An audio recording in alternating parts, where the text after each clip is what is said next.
Warga Jakarta sudah terbiasa memakai masker, bahkan jauh sebelum pandemi COVID-19 melanda. Ini cara kecil yang bisa mereka lakukan untuk mencegah bahaya polusi udara. Kualitas udara Jakarta telah mencapai tingkat yang mengkhawatirkan, hingga sempat menduduki peringkat pertama kota paling tercemar di dunia. Dan dampaknya sejak lama telah dirasakan warga. Soti sudah lama mengalami gangguan pernapasan, namun dalam beberapa minggu terakhir, sesak napasnya semakin parah. Menurut dokter, kualitas udara buruklah penyebabnya.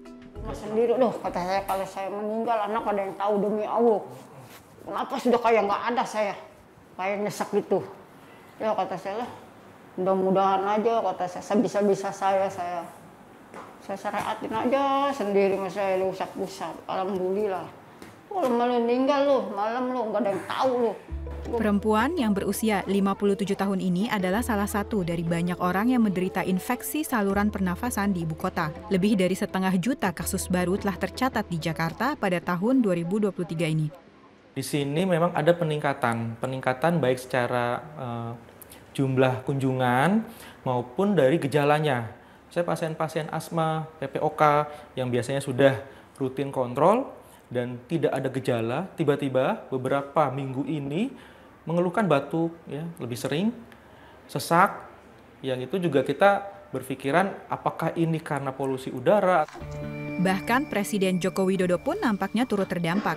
Dia menderita batuk selama berminggu-minggu dan kini menyerukan tindakan segera untuk mengentaskan polusi. Pegawai negeri sipil telah diperintahkan untuk bekerja dari rumah untuk mengurangi lalu lintas. Dan masyarakat didesak untuk bersepeda atau menggunakan transportasi umum. Tetapi para kritikus mengatakan bukan hanya lalu lintas yang membuat udara menjadi sangat buruk.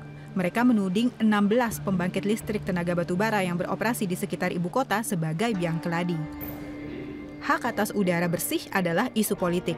2 tahun lalu, Pengadilan Indonesia memihak warga negara dalam gugatan terhadap pemerintah mengenai kualitas udara Jakarta.